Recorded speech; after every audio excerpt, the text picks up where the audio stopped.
Have you ever found yourself staring out the window, remembering the days when your schedule was packed with family gatherings, work responsibilities, or social events, and then realized your calendar looks a little emptier these days? For many of us in our 70s, life can feel unexpectedly quiet.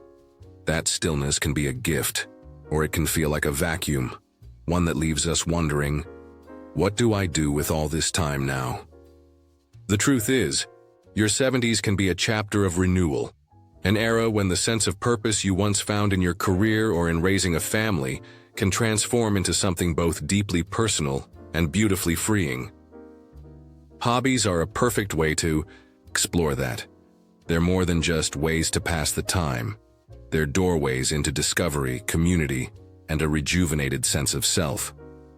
In this conversation, we're diving into 5 hobbies that can spark purpose and joy at this stage of life, even if you've never tried them before. Let's begin by talking about something you might have dabbled in long ago without realizing how meaningful it could become now: creative writing. Maybe you used to jot down ideas in a journal, or you wrote a few poems in your 20s that no one ever saw. Or perhaps you've never put pen to paper for anything but checklists and letters. Regardless, creative writing can be a gentle, soul-stirring pursuit that wakes up parts of your mind you might have assumed were asleep. And it doesn't require a big plan or fancy lessons. You can start by simply writing down a memory, some small snapshot from your childhood, or from a day that stands out in your past. Let the words flow without worrying about grammar or style. If the moment made you laugh, describe that laughter. If it made you sad, capture the texture of that sorrow. The power of this hobby is in the reflection it invites. You might surprise yourself by the details you recall, the color of your mother's apron, or the way your grandfather used to hum when he was deep in thought. Those details can make you feel more connected to who you were and who you've become. And if you choose to share your writing, even just a short paragraph, with a friend or family member, you might find that it sparks deeper conversations. Suddenly, you're not just passing time. You're contributing your voice, your memories, and your wisdom to the world. That's the magic of writing. It serves as a bridge from your inner world to the people around you, or even to strangers who might read your words one day and feel less alone. Another hobby that can bloom unexpectedly in your 70s is gardening. Or, if you don't have a backyard, caring for a handful of potted plants on a windowsill. There's a quiet sense of responsibility and satisfaction that comes with nurturing living things, especially when life itself can sometimes feel fragile. Watching a seed sprout into a tiny green shoot, then grow day by day, can be a powerful reminder of resilience, something we all need to hold on to. And if you're able to plant flowers, vegetables, or herbs, the rewards become tangible. A vase of fresh-cut blooms on the table, a handful of herbs sprinkled into a homemade soup, or a few bright tomatoes turned into a simple salad. These small pleasures can anchor your daily routine in beauty and nourishment. Gardening also invites a sense of wonder, which might not be something we talk about a lot at our age. But wonder isn't just for children. It's for all of us who need to remember that the world, and even our own backyard, can hold tiny miracles.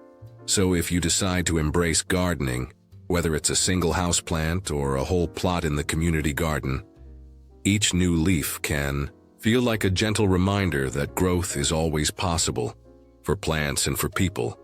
Writing and gardening might sound completely different, but they share a common thread. They both offer a space to reflect, to slow down, and to discover parts of yourself you might have set aside while juggling the busier years of life. They also allow for connection, whether through sharing stories or harvests with friends and neighbors. Because yes, we might be in our 70s or beyond, but that doesn't mean our capacity to learn, laugh, and form new bonds disappears. In fact, it might be stronger than ever, precisely because we appreciate each moment a little more now. You might be surprised by how these gentle pursuits, like writing down memories or tending to a seedling, can spark a renewed sense of wonder in your everyday life. And wonder, as it turns out, is something that knows no age. We sometimes forget this in our later years, but every morning still has the potential to bring new questions, curiosities, and possibilities. Another hobby that can nurture this sense of wonder, while also providing a unique outlet for expression, is artistic crafting. That might sound broad, but that's exactly the point. Crafting can take almost any shape. Maybe you remember doing a bit of knitting in your younger days, but never fully mastered those intricate patterns you admired. Or perhaps you've never touched a paintbrush in your life, but a small part of you is tempted to try watercolors, or even something as simple as coloring in adult coloring books, which can be surprisingly calming. Or maybe you've always been curious about pottery, feeling cool clay spin under your hands, shaping something from nothing. Crafting engages your senses in a way that few hobbies do. The texture of yarn, the swirl of paint, the feel of clay between your fingertips. These elements remind your body that it's still capable of creating, not just consuming. And there's a deep satisfaction in finishing a small project, be it a knitted scarf for a grandchild, a painted greeting card for a friend, or a handmade trinket for your own desk. Each piece becomes a testament that your hands and your imagination still have much to offer. And if you worry that you're not an artist, that might be the very reason to give crafting a go. It's not about presenting museum-quality work. It's about allowing yourself the freedom to experiment, to play, and to learn something new. In the process, you might discover a side of yourself you never suspected existed, or gain a new appreciation for those who create beauty in the world. Even small achievements in crafting can feel like a profound affirmation that growth is still possible, no matter how many birthdays we've celebrated. Just like writing and gardening, crafting also has the potential for connection. If you join a local crafting group or take a class, whether in person or online, you'll meet others who share an interest in making something with their own two hands. Friendships formed over shared creativity can be particularly strong because they aren't built on competition or necessity, but on the pure joy of learning and exploring together. And if you'd rather create in solitude, that's perfectly fine too. There's a certain peacefulness in sitting quietly, letting your hands move as your mind wanders happily along whatever path it pleases. Now, the fourth hobby I'd like to introduce has a way of blending both mental stimulation and emotional reward: genealogy. You might already be curious about your family roots, or perhaps you've always wondered about that distant great-grandparent whose name was whispered at reunions. Delving into your ancestry can be an incredible journey of discovery, one that not only anchors you to your family's past, but can also give you a clearer sense of your own story. After all, life doesn't start or end with us. It's a series of threads weaving together generations, and we each play our part. To get started with genealogy, you don't need expensive subscriptions or fancy software, though you certainly can explore those tools. Often chatting with relatives, looking through old photo albums, and writing down snippets of information can be an amazing start. One conversation might lead to another, shedding light on where your grandparents came from, what they did for a living, or even how they fell in love. As you piece these details together, you might stumble upon surprising revelations, maybe a family legend that turns out to be true, or a hidden hero in your lineage who quietly made a difference in their community. Genealogy can also become a family project, giving you a reason to call a cousin you haven't spoken to in years, or to pass on the stories you uncover to the younger generation. It can enrich their sense of identity, knowing the shoulders they stand on, while giving you a fulfilling sense of purpose, a reminder that you are part of a larger tapestry of people and events. And each new fact or story you discover is like unearthing a small treasure, confirming that your life is entwined with countless others who came before, and that your own experiences today might matter to the ones who come after you. From writing to gardening, from crafting to genealogy, these hobbies can each tap into different aspects of your creativity, curiosity, and desire for meaning. As you explore them, you might find a spark of excitement you haven't felt in a while, or a gentle peace that soothes your mind. And we're still not done. there's one more hobby we'll discuss, one that can bring together the best parts of each of these activities while adding a dash of adventure.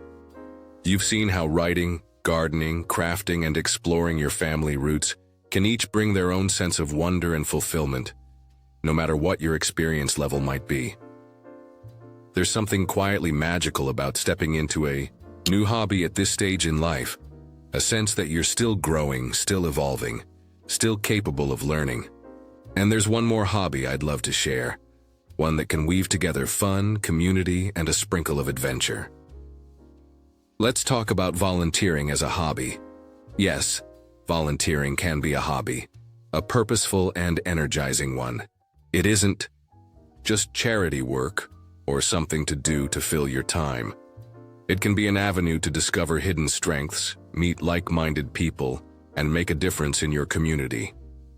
Volunteering isn't limited to soup kitchens or thrift stores, though those are great if they spark your interest.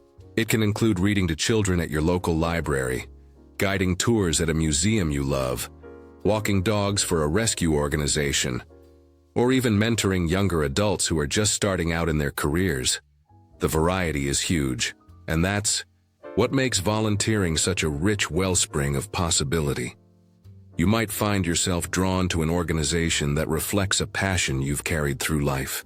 If you've always been an animal lover, offering a few hours a week at a shelter could bring immense joy, not just to the animals, but to your own heart. If education lights you up, tutoring or teaching a skills class might give you the satisfaction of seeing someone else learn, grow, and succeed. Volunteering can also become a social lifeline. You're likely to meet others who share your enthusiasm for a cause, and these connections can blossom into genuine friendships. Sometimes people hold back because they feel their energy levels or mobility aren't what they used to be. But volunteering opportunities come in all shapes and forms. If standing for long periods isn't feasible, there may be seated tasks like making phone calls, handling administrative work, or offering virtual assistance from the comfort of home. If you're technologically savvy, you could help an organization manage its social media or create newsletters. And if you have a car and enjoy driving, perhaps you can assist neighbors or seniors who need rides to appointments. Every little action counts, and the impact can be surprisingly big. As with the other hobbies we've talked about, volunteering provides that sense of purpose we often crave after major life changes, like retirement or children growing up and leaving home. When you share your time and skills, you're stepping outside your own day-to-day concerns and saying, "My presence can make a difference." That shift in perspective can be deeply healing, especially if you felt isolated or overlooked. Suddenly, you're needed, appreciated, and part of something bigger than yourself. Volunteering also offers a gentle structure to your week.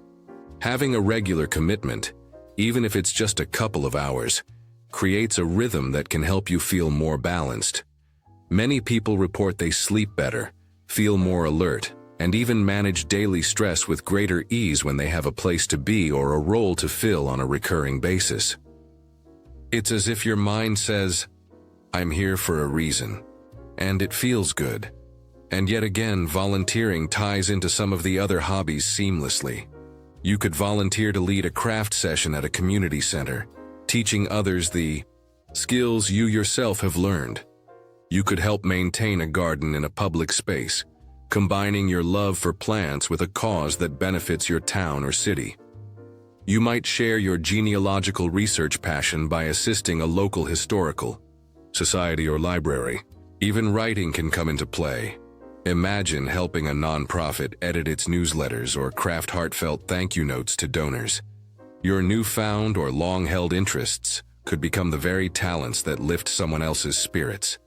When you think about it this way, the 5 hobbies we've touched on in this conversation, writing, gardening, crafting, genealogy, and volunteering, aren't just pastimes. They're gateways to discovery, to connection, to a renewed sense of aliveness. And that's the key to finding purpose and joy in your 70s and beyond. Continuing to say yes to life, to keep your eyes open for the small and large wonders that unfold when you engage with something beyond your usual routine. Now that we've explored how writing, gardening, crafting, genealogy, and volunteering can each spark joy in their own way, it might feel like we've covered a lot of ground. Yet perhaps the most important step is the one that happens next. The moment when you decide whether any of these ideas speaks to your heart enough to try in real life. Because hobbies at their core aren't about following a trend or ticking a box. They're about inviting a sense of aliveness into your daily routine. Sometimes when we hit 70, 80, or beyond, we're told, either silently by society or even by well-meaning loved ones, that it's time to take it easy. But taking it easy doesn't mean giving up the pursuits that make us feel vibrant. Far from it. It means we have the freedom to pursue what we truly enjoy, without the weight of deadlines or the stress of competition. We can move at a pace that suits our energy. We can follow each spark of curiosity wherever it leads. So imagine the ways these 5 hobbies might shape your days. You could wake up in the morning and jot down a few lines in a journal. Something that came to you in a dream, a memory, or a poem that floats to the surface while your mind is still soft with sleep. Later, after you've stretched your limbs and gone about your usual tasks, you might step onto the porch to tend to your pots of basil, or check on the tomato plants you've been nurturing. By afternoon, you could settle into a cozy spot with your knitting needles or pick up that clay sculpture you've started, a gift for someone you love, or a simple decoration to set in your living room. On days when you feel more social, maybe you'll visit that community center where you volunteer, greeting neighbors with a smile, or leading a small workshop on crocheting or painting, offering your time and talents to others who may appreciate a gentle helping hand or a friendly face. And on a quiet evening, you might immerse yourself in an online genealogy database, your heart skipping a beat when you discover the passenger list that shows your ancestor arriving on American shores. Maybe you'll share that finding with a distant relative over the phone, forging a new connection in the process. Each small action, each moment of choice, weaves a tapestry of meaning. In doing what you love, you remind yourself that there's still so much life to be lived. You become the storyteller of your own days, someone who, instead of simply witnessing time pass, actively shapes what those hours look and feel like. And as you do this, you might notice subtle changes in your mood, your outlook, even your health. A hobby can be like medicine for the soul, easing anxiety or loneliness, giving your mind a healthy focus, inviting your body to stay engaged. None of this has to happen overnight. If you feel drawn to a hobby, start small. Buy a single pot and plant just one seed. Sketch a flower on a piece of scrap paper with a pencil you found in a drawer. Write a few lines about the first house you remember living in, its creaky floors, its drafty windows, how it always smelled of freshly baked bread. Or browse local volunteer opportunities and see if any of them make your heart flutter. The point is not to perfect anything, but to begin. It's in the beginning, those tentative first steps, that we find new pathways opening up. Maybe you'll meet someone who shares your passion. Maybe you'll discover a hidden talent for color or design. Maybe you'll uncover a piece of family history that completely redefines how you see yourself. Or maybe you'll realize that, no matter how many birthdays you've celebrated, you can still surprise yourself. And if a certain hobby isn't your cup of tea, that's okay. The beauty of retirement or semi-retirement is the freedom to explore. You can put something aside if it doesn't bring you joy and try a different path. With every experiment, you learn a little more about what resonates with your spirit, what calms your mind, what sparks a grin on your face. Before we part ways, I want to leave you with a small challenge. If one of these hobbies piqued your interest, even just a little, make a promise to yourself that within the next week, you'll take one tiny step toward exploring it. It doesn't have to be big. It could be as simple as watching a short tutorial online or making a phone call to a local community center. But set the intention, let the idea simmer, and see what happens.